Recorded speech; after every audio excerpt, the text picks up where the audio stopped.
সবাইকে জয় যিশু। আমাদের মহান প্রেমময় পিতা প্রভু যীশু খ্রিস্টের নামে আমি সবাইকে স্বাগত জানাই। আসুন আমরা ঈশ্বরকে ধন্যবাদ করি এবং ঈশ্বরের বাক্যপাঠের মধ্যে আসি। আমি আজকে বাক্যপাঠ করব ইফিসীয় তার 6 অধ্যায় 10 থেকে 18 পদ। আমি পাঠ করি। শেষ কথা এই, তোমরা প্রভুতে ও তাহার শক্তির পরাক্রমে বলবান হও। ঈশ্বরের সমগ্র যুদ্ধসজ্জা পরিধান করো, যেন দিয়াবলের নানাবিধ চাতুরীর সম্মুখে দাঁড়াইতে পারো। কেননা রক্তমাংসের সহিত নয়, কিন্তু আধিপত্য সকলের সহিত, কর্তৃত্ব সকলের সহিত, এই অন্ধকারের জগৎপতিদের সহিত, স্বর্গীয় স্থানে দুষ্টতার আত্মাগণের সহিত আমাদের মল্লযুদ্ধ হইতেছে। এই জন্য তোমরা ঈশ্বরের সমগ্র যুদ্ধসজ্জা গ্রহণ করো, যেন সেই কুদিনে প্রতিরোধ করিতে এবং সকলই সম্পন্ন করিয়া দাঁড়াইয়া থাকিতে পারো। অতএব সত্যের কটিবন্ধনীতে বদ্ধকটি হইয়া, ধার্মিকতার বুকপাটা পরিয়া এবং শান্তির সুসমাচারের সুসজ্জতায় পাদুকা চরণে দিয়া দাঁড়াইয়া থাকো। এই সকল ছাড়া বিশ্বাসের ঢালও গ্রহণ করো, যাহার দ্বারা তোমরা সেই পাপাত্মার সমস্ত অগ্নিবাণ নির্বাণ করিতে পারো এবং পরিত্রাণের শিরস্ত্রাণ ও আত্মার খড়গ অর্থাৎ ঈশ্বরের বাক্য গ্রহণ করো। নানা সর্ববিধ প্রার্থনা ও বিনতি সহকারে সর্বসময়ে আত্মাতে প্রার্থনা করো এবং ইহার নিমিত্ত সম্পূর্ণ অভিনিবেশ ও বিনতি সহকারে জাগিয়া থাকো। আমেন। ঈশ্বর তার আপন বাক্যে আমাদের প্রত্যেককে আশীর্বাদ করুন। এখানে আমরা যখন বাক্যপাঠ করলাম 10 পদ 11 পদে আমাদেরকে কিছু পয়েন্ট আমাদেরকে বলা হয়েছে। এখানে বলা হয়েছে যে তোমরা প্রভুতে ও তাহার শক্তির পরাক্রমে বলবান হও। আমাদেরকে বলবান হতে হবে, শক্তিশালী হতে হবে। কিসে? ঈশ্বরের বাক্যে এবং ঈশ্বরের পরাক্রমে আমাদেরকে বলবান হতে হবে। এবং কি বলেছে যে সমগ্র যুদ্ধসজ্জা পরিধান করো।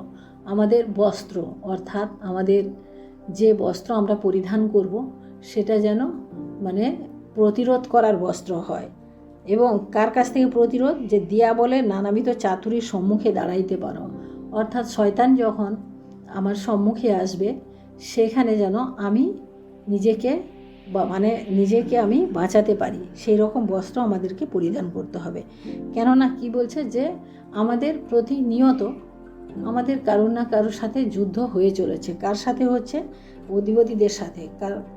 রক্তমাংসের সহিত আমাদের নয়, কিন্তু আধিপত্য সকলের সহিত, কর্তৃত্ব সকলের সহিত, আমাদের কি বলে অন্ধকারের জগৎপতিদের সহিত। অর্থাৎ অন্ধকারের জগৎপতি হচ্ছে শয়তান। শয়তানের সাথে আমাদের সর্বদা মল্লযুদ্ধ হচ্ছে। অর্থাৎ দিনে 2 ঘন্টা যদি আপনি ঈশ্বরের সাথে থাকেন, 2 ঘন্টা যদি আপনি ঈশ্বরের আরাধনা প্রশংসা করেন, শয়তান কিন্তু আপনার সাথে 24 ঘন্টা থাকছে। 24 ঘন্টা থাকছে কেন? কারণ শয়তান জানে যে একে যেভাবে হোক এই 2 ঘন্টা তার কাছ থেকে আরও হরণ করতে হবে। কারণ ঈশ্বর চান যে তার সন্তানেরা সব সময় তাকেই অনুসরণ করুক, তাকেই আরাধনা করুক, তারই নাম নিয়ে চলুক। আর আমরা কি করি? আমরা সমস্ত কিছু ছেড়ে আমরা জগতের অধিপতিদের সহিত, অর্থাৎ আমরা জগতের সাথে মিশে যাই এবং জগতের অধিপতিদের মতো হয়ে জীবনযাপন যখন করি, তখন শয়তান খুব আনন্দিত হয় এবং শয়তান সবসময় চায় যে আমরা যেন সেভাবেই থাকি। এই জন্য আমাদেরকে কি বলছে? যে আমাদেরকে সেই কুদিনে, যখন আমাদের পরীক্ষা আসে আমাদের সম্মুখে, যখন পরীক্ষা শুধু কিসের পরীক্ষা?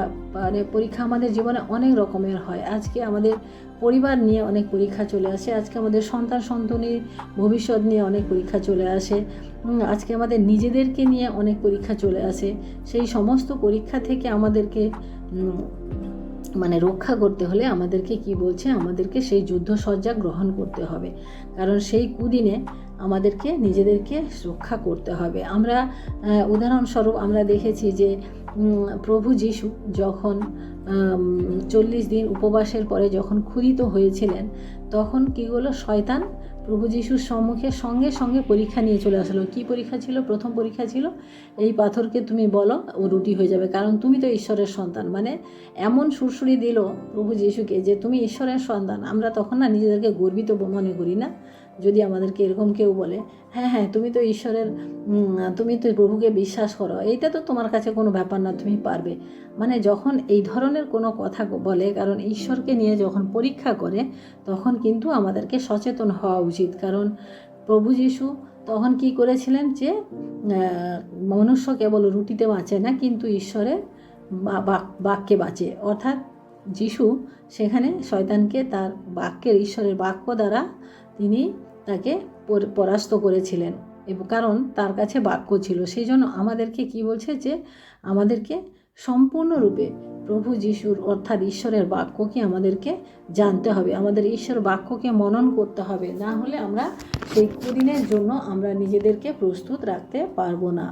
আমরা এখানে আরও একটা দেখি যে কি বলছে, সত্যের কটিবন্ধনীতে বদ্ধকটি হ। সত্যের কটিবন্ধনীতে অর্থাৎ এই সত্য কি? সত্য হচ্ছে ঈশ্বরের বাক্য এবং মিথ্যা হচ্ছে জগৎ। আমরা ঈশ্বরের বাক্যকে আমাদের মনে রাখতে হবে। আমরা জানি যে আমাদের জীবনে চলতে গেলে আমাদেরকে অনেক সমস্যার মধ্যে আসতে হবে, যাতে আমাদেরকে অনেক সময় বলে না যে মিথ্যা, এই মিথ্যাটা বললে হয়তো অনেক ভালো হবে, মিথ্যা বলা ভালোর জন্য বললে খারাপ হয় না, কিন্তু সেটা আমাদের জীবনে করা যাবে না। কারণ ঈশ্বর কোনো মিথ্যাকে সত্য বলে চালান নাই, কারণ মিথ্যা কেবল মিথ্যাই হয়।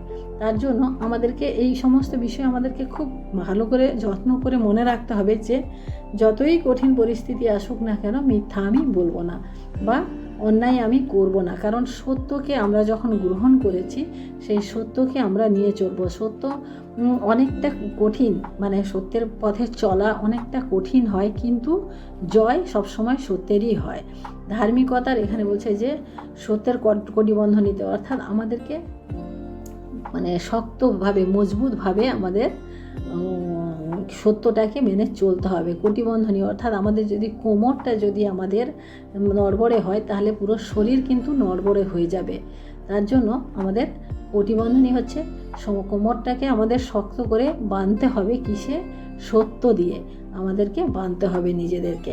দ্বিতীয়ত হচ্ছে যে ধার্মিকতার বুক পাটা, অর্থাৎ আমরা যখন দেখি যে যুদ্ধ ক্ষেত্রে যারা যায়, যুদ্ধ করতে যখন যায়, তারা নিজের বুকটাকে বাঁচানোর জন্য একটা বুক পাটা তারা ব্যবহার করে, যে প্রোটেক্টর হিসেবে তাকে ব্যবহার করে। অর্থাৎ কেন ব্যবহার করে? কারণ কেন বুকটাকে বা কেন ব্যবহার করে? কারণ বুকের ভিতরে সমস্ত রকমের ইম্পর্ট্যান্ট অর্গানগুলো রয়েছে, যেরকম হার্ট রয়েছে, লাংস রয়েছে, সব কিছু আমাদের বুকের মধ্যেই রয়েছে।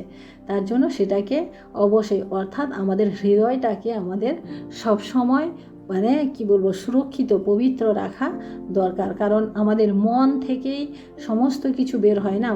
মন হচ্ছে এমন একটা জিনিস যে সেখান থেকে আমাদের যত রকমের খারাপ ভালো সমস্ত কিছু বেরায়। সেই জন্য সেটাকে আমাদের কি বলছে যে ধার্মিকতার বুকপাটা দিয়ে সেটাকে আমাদেরকে ঘিরে রাখতে হবে।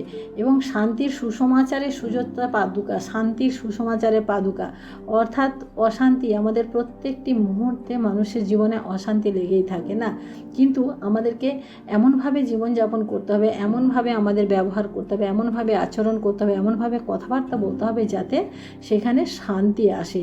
অনেক অশান্তির মাঝেও যদি আপনি একটু ভালো করে কারোর সাথে কথা বলেন বা ভালো কথা বলেন, পজিটিভ কথা বলেন, তখন দেখবেন শান্তি নিজে থেকেই চলে আসবে। কারণ একজন কখনোই আপনাকে মানে খারাপ বলতে পারবে না যখন আপনি ভালো কথা বলবেন। সেই জন্য আমাদের মুখের ভাষাকে, আমাদের কথাবার্তা বলার ধরনকে আমাদেরকে পরিবর্তন করবেন, সেক্ষেত্রে আমাদের শান্তি এমনি আসবে। আমরা তাছাড়া দেখি যে বিশ্বাসের ঢাল হিসেবে আমাদেরকে এছাড়া সকল ছাড়াও বিশ্বাসের ঢাল গ্রহণ করতে হবে। বিশ্বাস অর্থাৎ আমাদের কি বিশ্বাস করতে হবে? যে ঈশ্বর আমাদের সাথে রয়েছেন, আমাদের কোনো ভয় নেই। বা ঈশ্বর বাইবেলে কতবার বলেছেন, আমি এর আগেও বলেছি যে ঈশ্বর বাইবেলে 365 বার বলেছেন যে ভয় করিও না, আমি তোমার সাথে আছি। এই কথাটি যদি আমরা বিশ্বাস করি তাহলে আমাদের আর কোনো দিন কোনো বিষয়ের উপরে আমরা বিচলিত হব না, কোনো বিষয়ের উপরে আমরা ভয় করব না।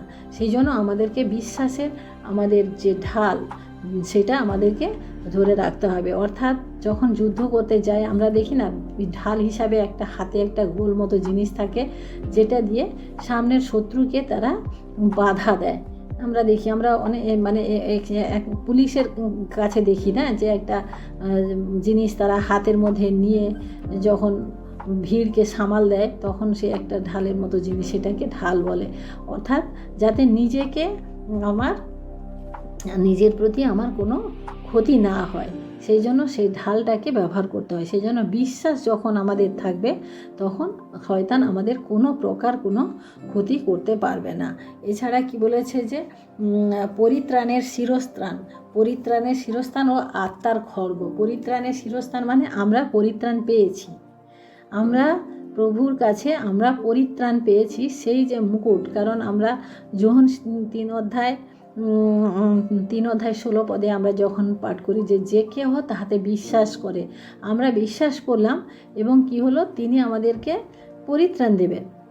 আমরা সেই বিষয়টা আমরা পেয়েছি। সেই জন্য সেই পরিত্রাণের যে শিরস্ত্রাণ, সেটাকে আমাদের সবসময় মাথায় রাখতে হবে। কারণ আমাদেরকে একদিন তার সাথে মিলিত হতে হবে, তার কাছে যেতে হবে, সেই বিশ্বাস আমাদেরকে রাখতে হবে। সেটা হচ্ছে আমাদের পরিত্রাণ বা মুক্তি। আজকে মানুষ মুক্তির জন্য, পরিত্রাণের জন্য কোথায় কিভাবে ছুটে বেড়াচ্ছে, সেটা তো আমরা আজকে সোশ্যাল মিডিয়ায় সেটা দেখলেই আমরা বুঝতে পারি। কিন্তু আমাদেরকে সেই পরিত্রাণের শিরস্ত্রাণ, যেটা আমরা প্রভুর কাছে পেয়েছি, যেটা আমরা ঈশ্বরের কাছ থেকে বিনামূল্যে পেয়েছি, সেটাকে আমাদের ধরে রাখতে হবে, সেটাকে আমাদের কখনোই নষ্ট করা যাবে না।